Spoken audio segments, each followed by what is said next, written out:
Hola, buenos días. Vamos a dar comienzo a este conversatorio sobre el informe de conectividad ecológica que estamos lanzando desde Santa Guaira y un poco sobre el impacto de las actividades extractivas en el mar. Entonces, permítanme presentarnos. Nosotros venimos desde Santa Guaira, que es una organización ambientalista, y aquí tenemos los invitados de Parques Nacionales Naturales, del Parque Nacional Natural Corales de Profundidad. Entonces, si quiero presentar ustedes. Hola, buenos días a todos. Yo soy Rodrigo Espejo. Actualmente también estoy vinculado en Parques Nacionales Naturales en el Centro de Fauna de Corchán. Y bueno, no, gracias por estar aquí. Buenos días, mi nombre es María Pilar Parrado Cortés, soy bióloga marina, trabajo actualmente en el plan de manejo del Parque Coral de Profundidad. Muchas gracias. Listo. Cabe mencionar que Rodrigo es el autor del informe, para eso ahí, y yo me llamo Samuel Ramillo y soy profesional del área de energía y justicia climática de Sensata Guaira. Entonces, pues antes de comenzar, quiero contarles un poco la estructura como tener hoy del conversatorio. Entonces, la idea es que primero Rodrigo nos presente un poco el informe de conectividad ecológica. Después, María del Pilar nos va a hablar un poco del parque, de las presiones y amenazas y de la conectividad con ecosistemas aledaños. Y ya yo les voy a hablar también sobre el impacto de las actividades de extracción de hidrocarburos costa afuera, para después abrir espacio para que ustedes hagan preguntas, si tienen preguntas de a nuestros invitados. Entonces, pues para comenzar,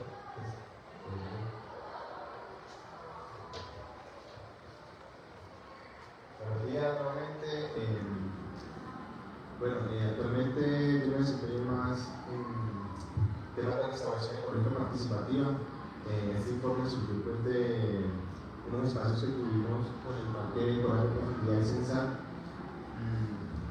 en busca pues, de trabajar sobre todos los impactos que surgen a partir de las actividades antropogénicas y enfocarlo pues, desde el punto de vista biológico, ecológico, pues en el mar Caribe. Entonces, este informe está planteado pues, para trabajar sobre varias comunidades, varias especies y poblaciones de diferentes familias. Inicialmente estaba la idea pues, a partir de un artículo que una de las personas que me apoyó, Milena Benavides, había trabajado sobre conectividad ecológica en un erizo de mar. Entonces nosotros veíamos que se podían generar unos mapas muy chéveres donde pues, se conectaban unas poblaciones, digamos, no tan cercanas, o sea, había un amplio margen a nivel marino, donde cuando nosotros veíamos, por ejemplo, en la costa colombiana y en la costa de Venezuela o más allá en Belice, que estas especies también tenían unas características que podemos identificar y podíamos saber que esa misma población estaba llegando hasta acá, hasta Colombia o hasta Venezuela, ¿sí? Eso nos da una idea pues, de que existen unos corredores por los cuales las especies se van a ir comunicando, van a ir llegando, conectándose como tal en diferentes zonas, que puede ayudarnos como a dar idea de que todos estos impactos pues, van a tener una repercusión. Ya como tal, para hablar un poco más del informe, el método que se utilizó, básicamente hicimos un recopilatorio. Este ejercicio fue a base de una primera indagación a partir de investigaciones académicas, ¿sí? En específico 35 investigaciones que vimos con base en las palabras claves: la conectividad ecológica y el mar Caribe. Entonces, posterior a la selección de estas investigaciones, lo que hicimos fue tomar los criterios. Para estos criterios quiero dar como un pequeño contexto donde pues vamos a aclarar un poco lo que se quiere tratar en el informe. Uno de esos es la palabra conectividad. ¿Desde qué punto lo vamos a ver? Como un vínculo que existe entre estas poblaciones, ¿sí?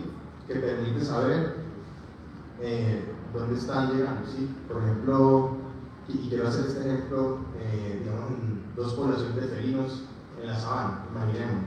Una vive arriba y otra vive un poco más arriba abajo.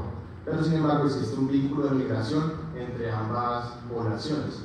Estas poblaciones, pues, digamos, la del sur puede estar yendo río arriba para cazar o para algún otro tema a nivel biológico, ¿sí? Pero llega a un punto donde, digamos, desborda el río, llega una gran creciente, una corriente de agua que imposibilita que estas poblaciones se comuniquen más.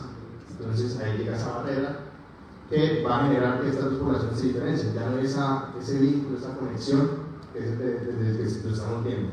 A partir de esto, pues el término de población va a ser entonces esas especies que forman un grupo, esas especies que forman un grupo en un mismo área, ¿sí? Con base a esto también tenemos otro término que vendría a ser el de flujo génico. Bueno, los genes son esa información que le da la característica como tal a esa especie, ¿sí? Entonces, cuando formamos ese vínculo, o existe ese vínculo entre poblaciones, va a estar relacionado con cómo se va a fluir esa información entre ellos. Cuando no existe, va a haber una estratificación y ahí es donde no existiría la conectividad. Bueno, ya con base a los criterios que les venía mencionando, que se trataron para la metodología de la estructuración de este informe, y buscando un poco aterrizar estas investigaciones académicas a la construcción de los mapas, ¿sí? Quise dividir en 4 mapas y por poblaciones la conectividad ecológica. Entonces, en esta ocasión quiero darles mostrarles uno de los mapas, que es el de la estructura de marinas. Me pareció importante las estructuras porque en estas veces realizan unas grandes migraciones a unos puntos en específico y a lo largo de toda su vida, ¿sí? Quiero poner el ejemplo de la tortuga verde que no Leonidas, la cual en su estado juvenil aprovecha las corrientes. Y quiero aprovechar aquí también para aclarar que en este caso, que yo estaba hablando de barreras, las corrientes vendrían a ser una barrera cuando trabajamos en el mar. ¿Ya? Estas corrientes van a terminar como esa barrera hasta donde se van a dispersar, hasta donde van a llegar los vínculos de conexión entre las poblaciones. En este caso, y hay que tener en cuenta algo a nivel biológico, que las especies tienen ciertas adaptaciones que les permiten jugar o abordar de una manera más efectiva estas barreras. Entonces, en el caso de la tortuga, cuando está en estado juvenil, ellos aprovechan, como les decía, las corrientes para recorrer, en este caso, el mar Caribe. Es muy chévere porque en uno de los estudios que nosotros realizamos se ha hecho como una simulación con unos dispositivos que les permitía ver, al lanzarlos, qué rutas tomaban por todo el mar Caribe hasta llegar al punto de alimentación, en este caso, que en realidad son 2 puntos, uno en Santa Marta y uno en La Guajira, de los cuales van a aprovechar para desarrollar todo o sea, crecer y desarrollarse hasta una etapa de madurez sexual. Entonces, ¿qué buscaba este estudio en sí? Buscaba saber desde los puntos de alimentación de dónde provenían las tortugas, las poblaciones. Y muy chévere porque con base a eso pues, se dieron cuenta de que las especies que pueden provenir de Belice, de la arena en Venezuela, inclusive venían desde fuera del Caribe, venían desde Brasil y otras desde la costa oeste de África, todos llegando al mismo punto. Bueno, hay otros estudios similares que también fueron insumo para la construcción del mapa, donde trabajaban con la tortuga carey. Esta tortuga también tenía un punto de alimentación, sin embargo difería un poco porque las poblaciones eran mixtas, sin embargo sí se presentaba esa característica de conexión, de que venían desde la región sur o más al oeste del Caribe y se conectaban todas en ese punto de interés, en este caso para la alimentación y su desarrollo. Y bueno, la invitación también es como a que podamos observar los otros mapas en el informe, donde ahí se plantea más el trabajo pues, con los peces, el trabajo con unos grupos funcionales también de invertebrados, los corales que tienen, bueno, que es un caso un poco más limitado en cuanto a la conexión, porque digamos que la forma en que ellos se establecen y migran pues, o se establecen en los sitios donde van a vivir está un poco más limitado pues, por esas adaptaciones biológicas que les vengo hablando, donde ellos están prácticamente a la disposición de las corrientes. Entonces va a haber una barrera que les impide llegar un poco más alejado. Entonces son poblaciones más mixtas y ubicadas a un nivel regional más local que extenso. Algunas de las conclusiones que nosotros planteamos en este informe vendrían a ser que si bien existen unas barreras, en este caso los patrones oceanográficos, las corrientes, como tal,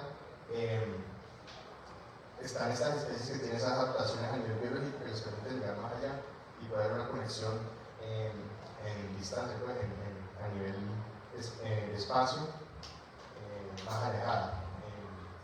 En el caso de las tortugas en sí, si bien ellos son animales más migratorios, llegan a puntos de interés. Entonces, cuando, digamos, llega esa amenaza por causa de las actividades antropogénicas que van a afectar, ya sea estas rutas migratorias, ya sea ese punto de interés, que se reduzcan esos puntos de interés, va a hacer un efecto bola de nieve que va a terminar afectando pues, no solo a, digamos, estas poblaciones, sino a demás especies, no solo a nivel local, sino pues, a un nivel más regional. No, y finalmente, pues, desde mi punto de vista, y creo que lo compartimos todos los que apoyamos este informe, es que es importante dar a conocer la conectividad de las poblaciones en el Caribe y pues en general en el Atlántico. Para poder entender un poco más cómo se desarrolla a nivel ecológico esto y poder vincularlo también con las actividades antropogénicas para que no solo sea como trabajar sobre la extracción de algunos servicios y eso, sino que tener en cuenta el punto ecológico, el punto biológico y realmente llegar a un punto de equilibrio donde pues, se pueda trabajar sin llegar a afectar intensivamente las poblaciones. Listo, muchas gracias Rodrigo. Para quienes están acá, les recuerdo que el informe lo pueden acceder por medio de este QR, también lo pueden escanear al final del conversatorio y pues lo pueden acceder digitalmente. Bueno, de aquí para seguir aquí con el conversatorio, recordamos que este informe se hizo en colaboración con el Parque Nacional Natural Corales de Profundidad. Entonces, aquí quiero darle paso a María del Pilar para que nos hable un poquito más del parque. Bueno, muchas gracias. Para nosotros pues ha sido estratégico contar con CENSAR para dar a conocer el área por las particularidades que tiene. Este parque fue declarado en el 2013, se encuentra frente a los departamentos de Bolívar, Sucre y Córdoba, hacia la parte oceánica de Corales del Rosario y San Bernardo. Es totalmente subacuático, quiere decir que no tiene tierra emergida. Las profundidades se encuentran entre 34 metros de profundidad y 1225. La particularidad es que estamos al borde de la plataforma continental y caemos pues hasta las profundidades de 1200, donde podemos encontrar hidrotermales, donde podemos encontrar flujos que vienen de la parte profunda de agua fría, muy nutrida, lo que hace que allí haya una gran biodiversidad. El valor objeto de conservación del parque son los corales de profundidad, como su nombre lo indica, debido a que allí en este sector se encuentra un gran porcentaje de estos organismos de profundidad y se ha hallado pues una gran diversidad de peces, crustáceos, equinodermos, diferentes grupos taxonómicos que no solo son importantes a nivel comercial, sino también para mantener los otros ecosistemas aledaños. La parte más cercana al parque es en la península de Barú, la más cercana a nivel continental, en la península de Barú, que queda a 32 kilómetros. Entonces, para parques ha sido estratégico que esté corales de profundidad cerca a corales del Rosario San Bernardo y, como comentaba Rodrigo, el santuario de fauna y flora, el Porchal San Hernández. ¿Para qué? Para lograr conservar los diferentes ecosistemas donde habitan estas especies y necesitan de cada uno de estos ecosistemas para desarrollar su ciclo biológico, para alimentarse, para crecer, para reproducirse, para desarrollarse. Entonces ellos están moviéndose en este sector. Yo les hablo a nivel local lo que está sucediendo aquí frente a estos departamentos en las tres áreas que queremos conservar. Entonces, donde lleguemos a dañar o a intervenir alguno de estos ecosistemas, se daña este flujo biológico que tienen pues, estas poblaciones o las diferentes especies. Por eso es tan importante para nosotros, como les mencionaba, tener actores estratégicos a todo nivel, en la academia, en los institutos de investigación, a nivel también de economía, de los sectores de desarrollo energético, incluso el turismo. Nuestra área del norte del turismo, debido pues, a las particularidades, porque no se puede ni siquiera hacer un museo recreativo, pero sí somos un área transicional entre los corales que están en los someros, los que ustedes pueden ver cuando caretean, cuando van a bucear, que se encuentran en el coral del Rosario San Bernardo, porque tenemos el sector más somero, están los corales mesofóticos, llamados así porque están adaptados para estar a poca luz. Entonces es transicional porque encontramos tanto estos corales que son como someros hasta los de profundidad. A medida que nos vamos yendo hacia lo profundo se va perdiendo la luz y ya los corales de profundidad no tienen la simbiosis con las zooxantelas, que son las que les dan estos colores tan bellos a los corales que tenemos en los someros.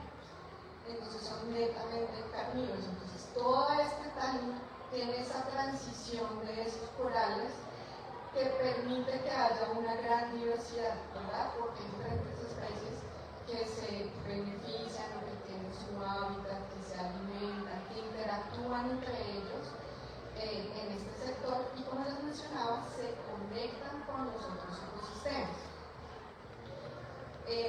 ¿Cuáles son las presiones más fuertes que tenemos en esta área? El tránsito marítimo, particularmente porque estamos enfrente de Cartagena, el Golfo de Morrosquillo, pues aquí pasan sobre todo embarcaciones de alta envergadura. Se supondría que no debería haber tránsito de buques petroleros. Hemos visto por las plataformas satelitales que hay este tránsito de estas embarcaciones, pero pues también hay de buques graneleros, de buques grandes de turismo, de carga, incluso pues del ámbito militar, ¿no? De los AEC y estos buques grandes militares que pasan por allá.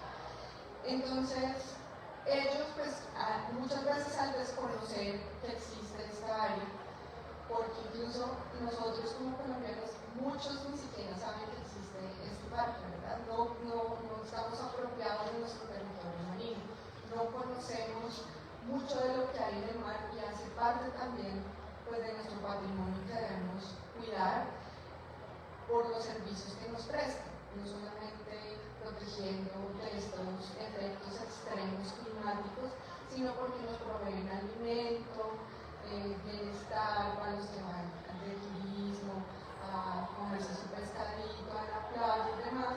Necesitamos conservar estos ecosistemas para que esto siga sucediendo históricamente a lo largo del tiempo y las generaciones venideras pues puedan tener estos recursos, ¿verdad?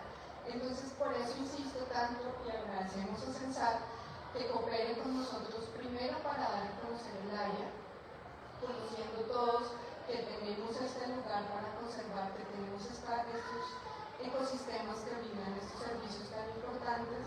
Al conocerlo, aunemos esfuerzos, todos los colombianos desde los diferentes sectores, para conservar, para ir a investigar, porque de hecho hay muchos sectores a profundidad que nosotros no tenemos la tecnología para llegar y realmente conocer todo lo que tenemos y cómo conservarlo. Entonces necesitamos de la investigación, necesitamos de las diferentes entidades, del Estado, de la Armada, como les mencionaba, pasa por allí. Entonces, si todos tenemos el mismo objetivo de conservar y cuidar, pues es mucho más fácil llegar a lograr pues realmente preservar estos ecosistemas tan importantes. Listo, muchas gracias María del Pilar. Entonces, ahora quiero yo un poco poner en contexto el informe con la relación de Sensata Guaviva y con la situación que hay en cuanto a extracción de hidrocarburos en la costa caribe, que es tal vez una de las actividades extractivas o de los intereses extractivos que más se están moviendo en este momento. Entonces, primero, pues en ese contexto, para resaltar la importancia del informe, yo creo que el informe nos ayuda un poco a reconocer unas especies insignia tal vez que identifica ahí que podrían estar amenazadas, digamos, en caso de que hubiesen derrames o que hubiesen desastres con estas actividades. Y creo que en ese sentido el informe alimenta mucho ese activismo y esa conciencia sobre qué se está amenazando cuando se habla de amenazas en estas actividades. Y además ayuda a tener una conciencia de la magnitud que podrían tomar esos impactos cuando se tiene en cuenta el tema de la conectividad. Porque precisamente hablamos de conectividad en términos no solo locales, como ya lo dijo Rodrigo, sino en términos regionales.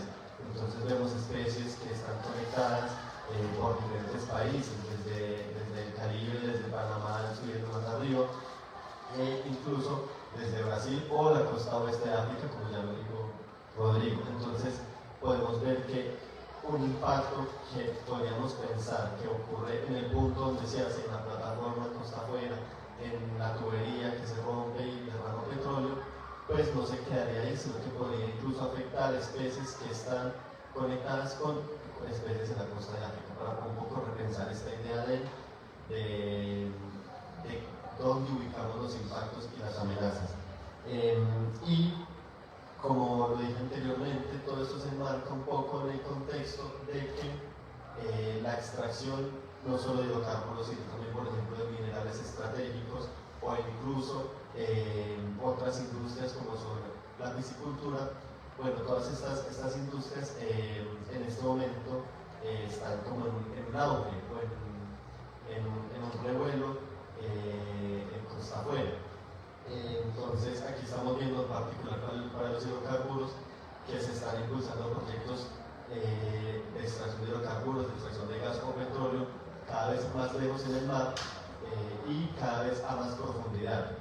Como lo decía María del Pilar, a más profundidad donde tal vez no conocemos bien, sobre todo digamos en Colombia, qué hay, qué especies hay e incluso qué riesgos hay por las condiciones extremas que hay en estos sitios. Es por esto que llegamos a la industria petrolera costa afuera e incluso en continente a la extracción por medio de fracking, que se les ha llamado en su momento energías extremas, porque la situación actual en la que vemos que se están agotando los yacimientos convencionales de petróleo en el continente o incluso los yacimientos convencionales de petróleo costa afuera, nos obligan a ir a puntos más extremos, es decir, a distancias cada vez más lejanas, a profundidades cada vez mayores para poder extraer estos recursos. Entonces, eso podría ser una invitación a cuestionarse un poco hasta qué punto nos puede llevar este modelo de extracción cuando nos lleva a estas condiciones extremas de tantos riesgos y de tanta incertidumbre.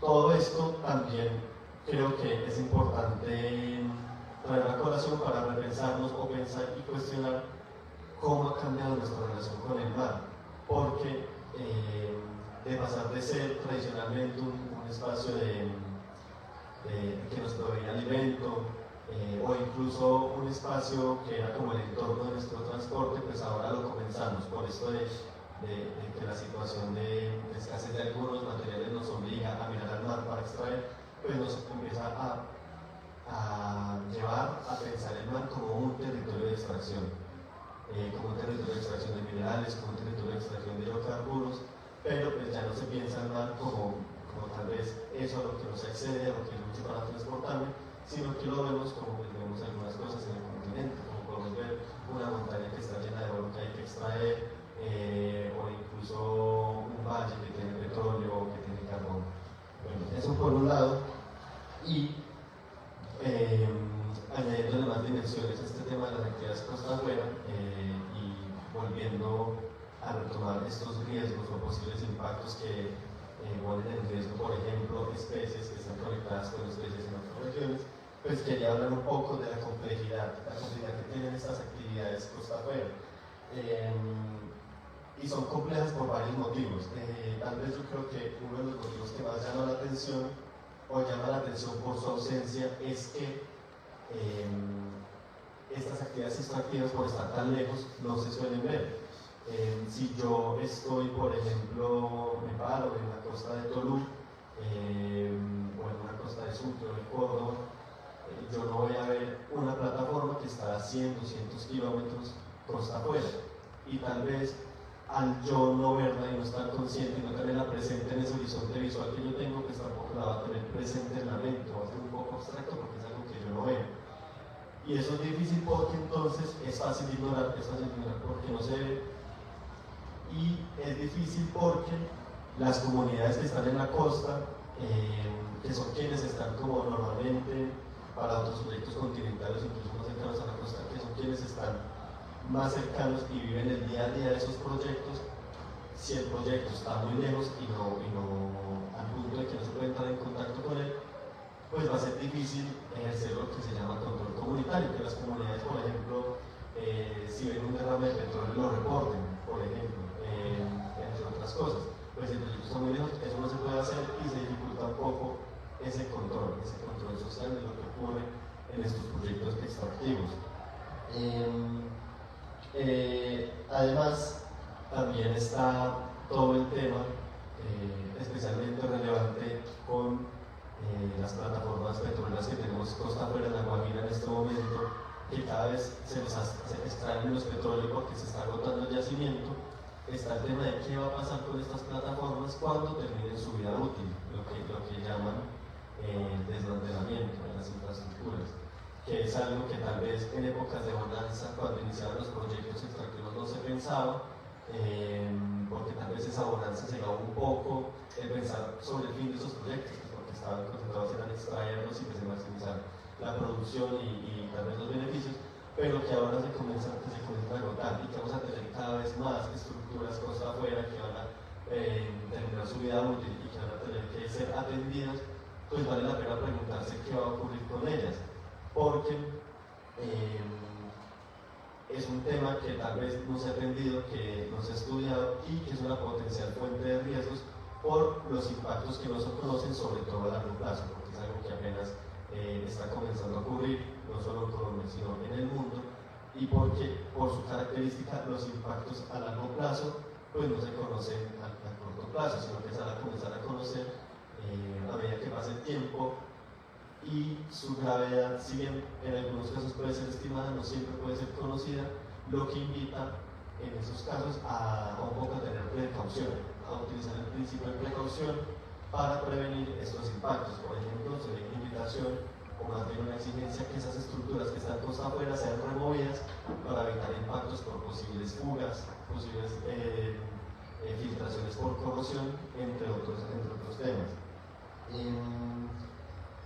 Y además de lo que ya he mencionado, del desmantelamiento de todas estas características, de todos estos riesgos, de que estos proyectos se hagan a profundidades extremas, muy conectado con el tema de la conectividad, con el tema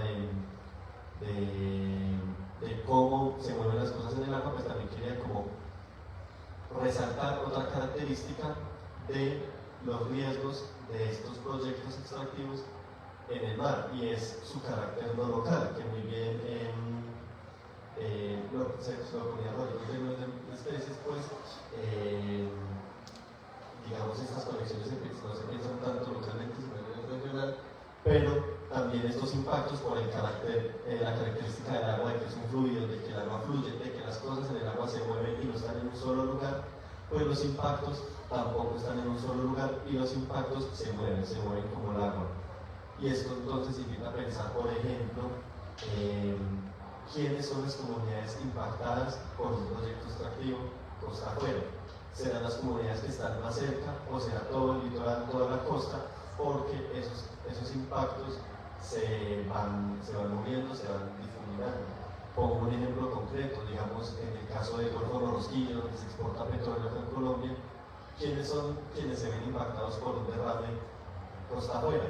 Son Coveñas, el municipio de Coveñas, la costa de Coveñas, que es donde está ubicado el puerto y donde están las monoboyas, o es todo el Golfo, porque el petróleo corre, fluye y se esparce por todo el Golfo, incluso podría ir más lejos y podría haberse impactado porque no Santa Marta, Barranquilla, Catania, la costa caribe,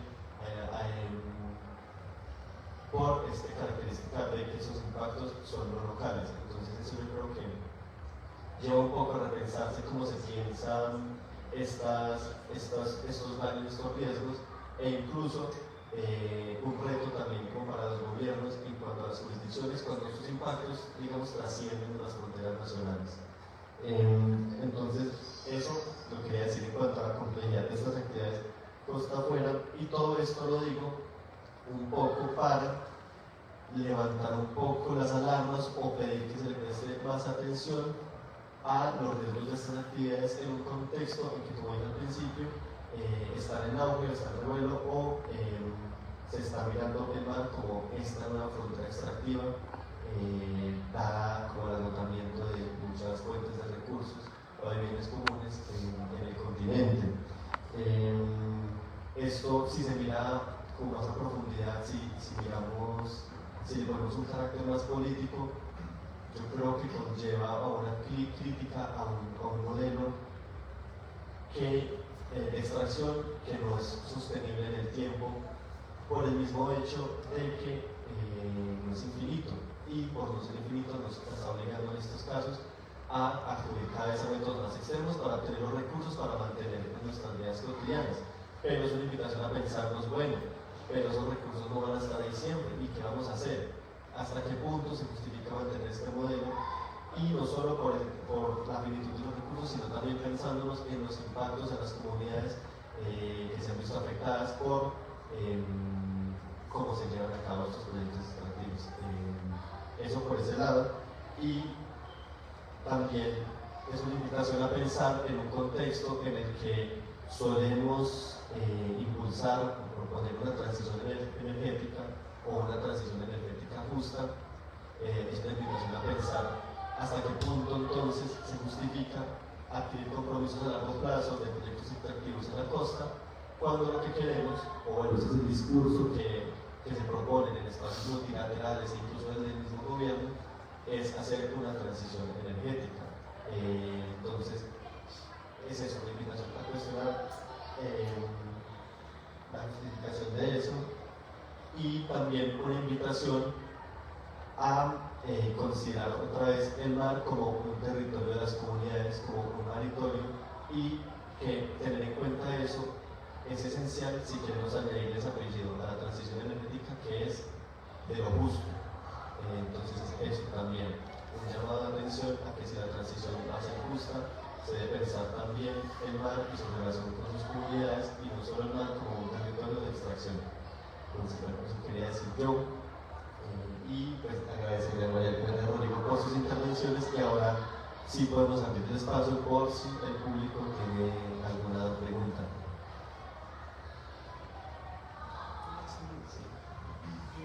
La pregunta para María Pilar.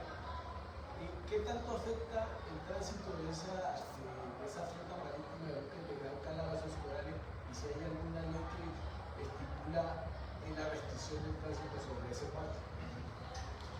Bueno,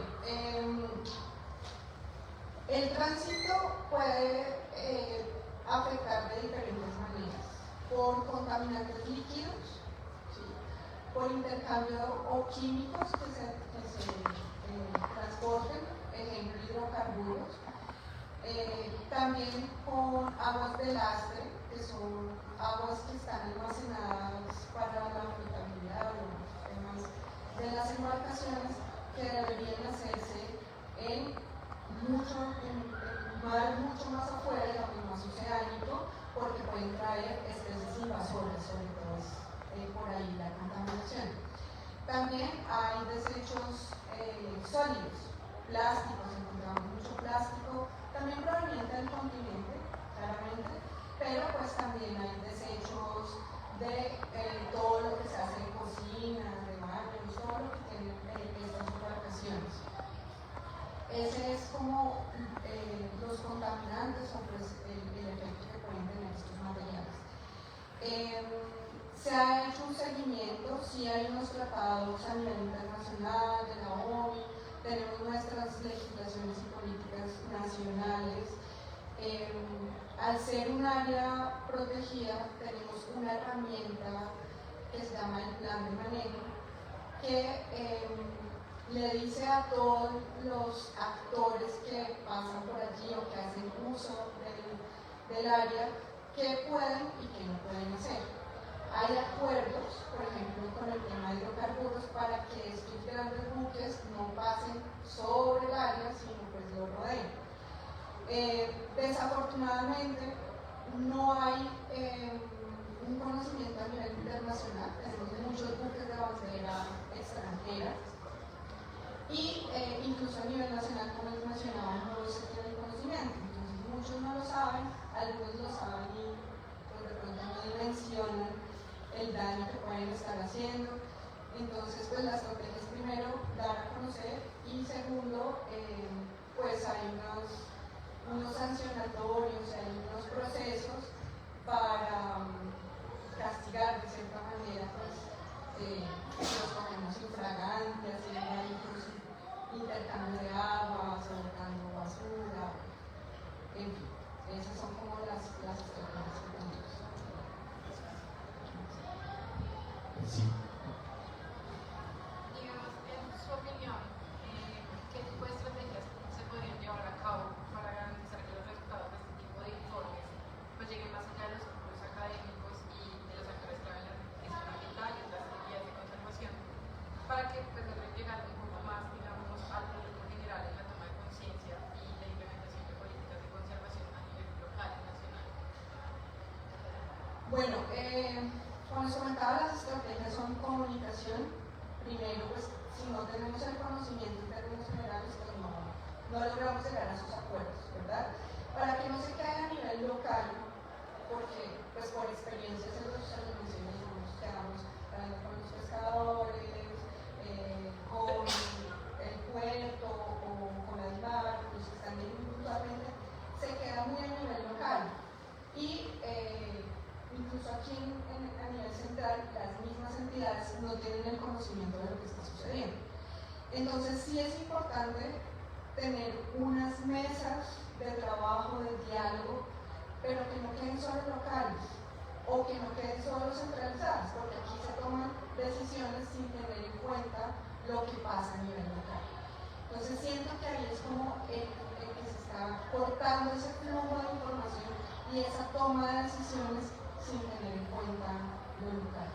Para mí es estratégico eso, que haya unas mesas de trabajo en las que se involucre a todos los actores, ¿cierto? Porque si yo hago un cambio no sé, sale el nivel científico, académico, y ya yo prohíbo hacer esto siempre, no me importa lo que pase, pues no, porque hay unas comunidades que se están viendo afectadas, con las que podemos hacer acuerdos, ¿cierto? Que nos beneficiemos todos y que se logre realmente llegar a conservar estos ecosistemas. Rapidito, tengo una preguntita para Rodrigo.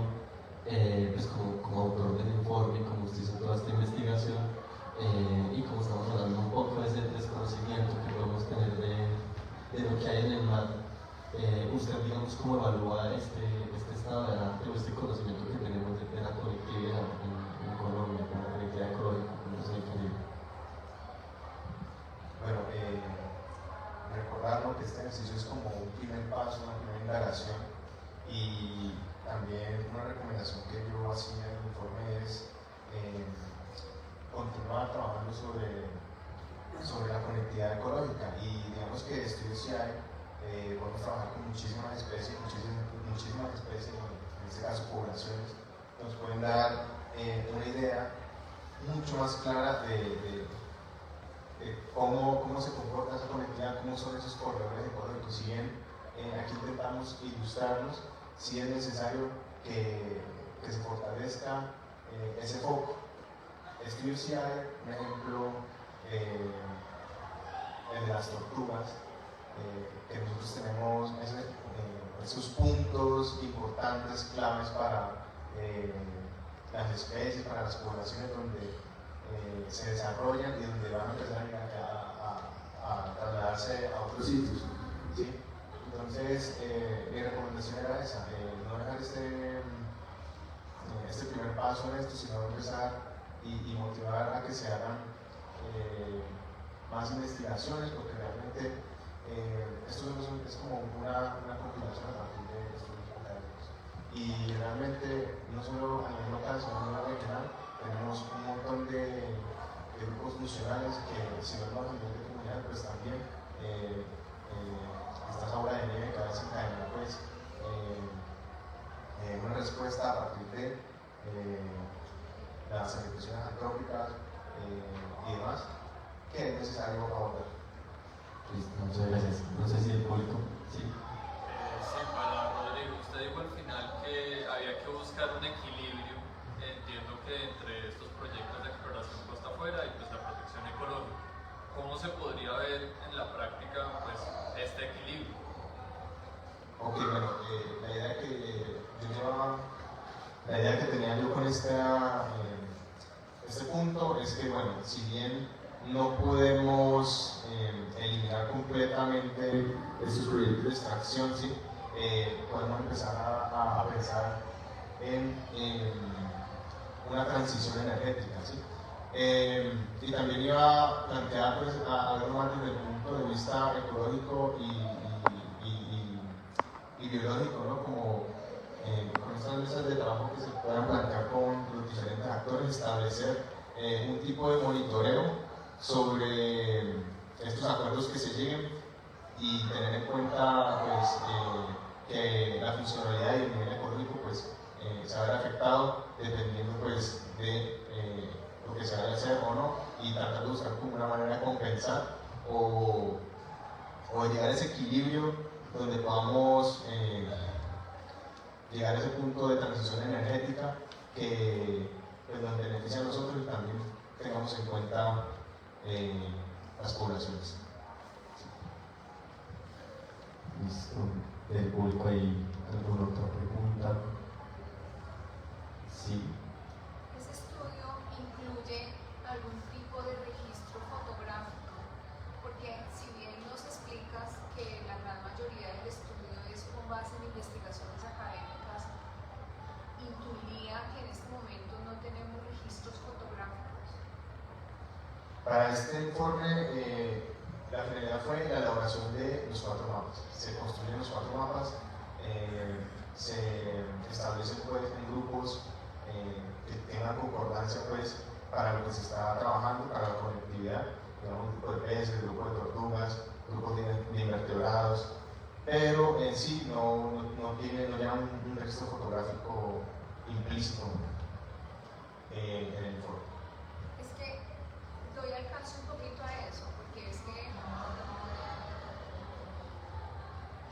muchas personas de pronto no tenemos la sensibilización sobre la llamada transición, porque es que todo es una afirmación de daño, pero no hay una evidencia que sensibilice realmente a las personas. Entonces, es una verdad que hay unos grupos ecológicos, es una verdad que tenemos unos recursos naturales que son agotables, pero esas verdades, la generalidad como yo, pues uno tiene que ver, como puede ver en la National Geographic, cómo hace todo ese recorrido de conectividad y cómo uno se preocupa en lo visual, en donde sí realmente hay una posible afectación y empezamos a generar una métrica, porque es que irresponsablemente hablamos de una transición, pero no hay métrica, y pues también hay recursos, hay exceso de consumismo, pero no hay métrica, entonces eso queda en discurso.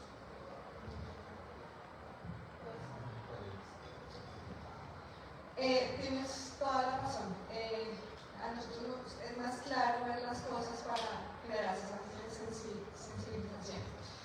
Afortunadamente nosotros no hemos tenido grandes daños por derrames de hidrocarburos en Colombia. Hemos tenido problemas con aceite de palma en Taganga, hemos tenido derrames pequeños sectorizados, pero no ha habido un impacto así muy fuerte como hemos evidenciado en el Golfo de México, en otros lugares del planeta. Entonces, ¿nosotros qué hacemos? Tenemos un potencial, es potencialmente destructivo que llegue a haber una ruptura de un tubo, que llegue a haber una colisión de embarcaciones que transporten hidrocarburos, que ha sucedido en otras partes, y hay imágenes, hay videos, ha salido en noticias. ¿Nosotros qué hacemos? Como hay este potencial de que puedan suceder estas cosas en el país, aplicamos el derecho precautorio, ¿verdad? Entonces, prevenimos que eso suceda. ¿Sí? No hay que esperar a ver ese impacto tan terrible en el país para tomar decisiones, ¿verdad? Para llegar a eso, sino basado en lo que ha pasado en otros lugares, procuramos que no nos vaya a suceder a nosotros.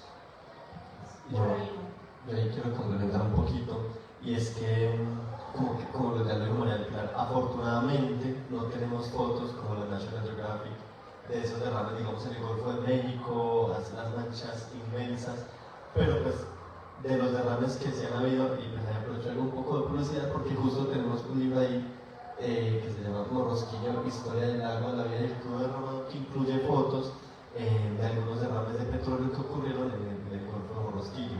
Como eso en cuanto a información, como de que si hay, afortunadamente, no han sido de la magnitud de otros grandes derrames que han ocurrido a lo largo de la historia, afortunadamente, pero como ya lo dijo María Pilar, la idea no es esperar a que eso ocurra para que la conciencia se genere.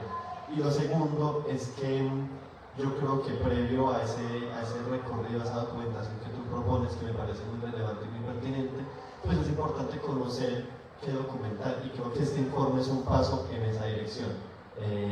Que pues ahí la idea es motivar a que quienes tengan las capacidades y las habilidades pues también se apoyen en él y lo utilicen para hacer cosas como las que tú propones, que es traer el concepto al ojo, digamos, a la imagen, para que haya más conciencia y que no se quede tal vez en conceptos muy banales. Y aprovecho y que ya estaba hablando para hacerles una pregunta a ustedes dos, como muy de la línea de lo que veníamos hablando con el informe, y es que bueno, estábamos hablando que en el mar, bueno, en general la vida está conectada en el espacio, y pues se mueve en el mar, por ejemplo, se mueve por grandes extensiones de mar. Hablamos incluso de la costa oeste de África, que es algo que pues, uno se lo imagina muy alejado. Entonces, y pues hablamos de proteger la vida, de proteger las especies, y pues yo quería preguntarles si, digamos, los parques nacionales naturales, como los pensamos hoy en día, que pues por lo menos están delimitados por un área, ¿consideran ustedes que es una forma suficiente de proteger estas especies, o si tal vez esta figura se debería modificar un poco para atender esta característica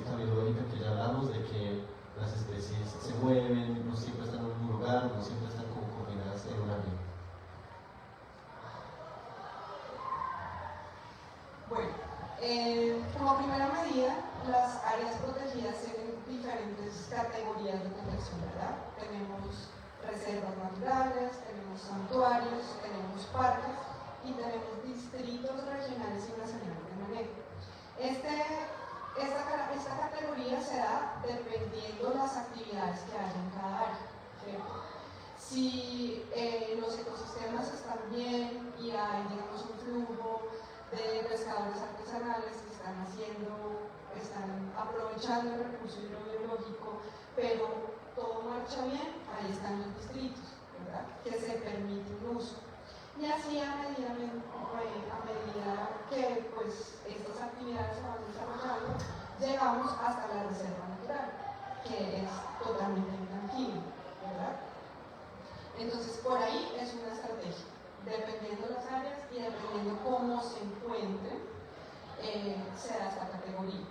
Ahora bien, nosotros, administrando estas áreas en parques, debemos hacer un seguimiento, ¿cierto?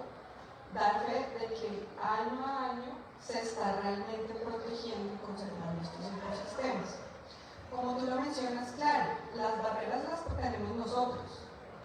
El área es un rectángulo así en la mitad del mar, pero eso no lo entienden ni los peces, ni las tortugas, ni los equinodermos, ni ningún animal, ¿verdad? Por eso hablamos de la conectividad.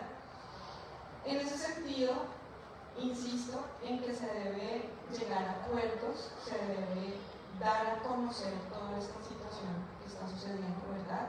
Hay estudios con pin satelitales de las tortugas, que ponen su pincito, entonces hay imágenes en diferentes artículos que muestran la tortuga como está aquí un rato y se va a Panamá, se va a Costa Rica, se va a México, y lo más interesante es que los hijos de estos animales ya por sus genes, por su información genética, conocen estas mismas rutas de su ciclo biológico, entonces repiten lo mismo. Entonces, para poder garantizar realmente, porque no estamos bien, claramente nos hace falta ser un poco más estrictos y aunar esfuerzos, como les mencionaba, de todas las dimensiones, de todos los actores, ¿verdad?, que participan o que están involucrados en el mar, que básicamente somos pues toda la población, ¿verdad? Por economía, porque pedimos, no sé, zapatos, ropa, no sé qué, viene de otros países, ¿cierto? Todos nos estamos viendo beneficiados de este tránsito y de este flujo que hay en el mar. Entonces, un poco llegar a la conciencia y un poco tomar decisiones desde todos los entes o actores en conservar. Si nos falta, no es que estemos graves, pero sí siento que eso es como algo que nos falta para poder ser más estrictos en la conservación, por lo menos aquí en Colombia. Yo quisiera agregar una cosita ahí, y es que pues también tener en cuenta que la conectividad, pues en este caso estamos hablando en el Mar Caribe, pero también va, como decía Pilar, en una de sus intervenciones desde el continente, ¿no? En este caso, y volviendo a retomar el tema de las tres áreas, Porchal, los corales del Rosario y corales de profundidad, digamos que si existe esa conexión, hay especies que suben, se reproducen, que son costa afuera o en zonas de manglar. Entonces, también tenemos que tener en cuenta eso, que la conectividad es mucho más grande y que, como decía Pilar, desde las áreas hay que trabajar un poco más y, muy importante, articularnos no solo con pues, las comunidades, con demás entidades que pues, tengan algún impacto mayor pues, en cuanto a temas de conservación y eso, para complementar pues, lo que se busca al final, ¿no?, que es trabajar en pro de la conservación. Listo, muchas gracias. Tenemos tiempo por una última pregunta. No sé si alguien de pronto del público tiene una última pregunta. No, listo.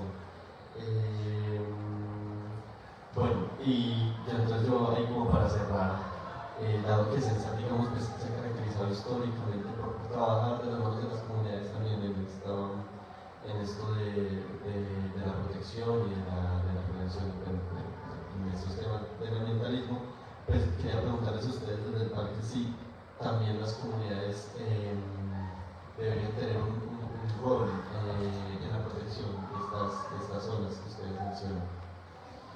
Claro, no, importantísimo el trabajo de las comunidades. Pues quiero traer aquí un poquito el tema de Corchan, que es donde actualmente estoy desempeñándome, y realmente todas las actividades en el marco pues, de la restauración, de la educación ambiental, del monitoreo, va siempre de mano pues, de las comunidades.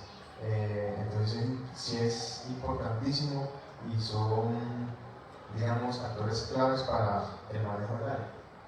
Entonces, desde mi posición y desde lo que yo vengo trabajando, pienso que no sería posible llevar un manejo pues, si no se trabaja con las comunidades. Sí, por supuesto que son importantes, sobre todo ellos son los que tienen el histórico de lo que ha pasado en el área, ¿verdad?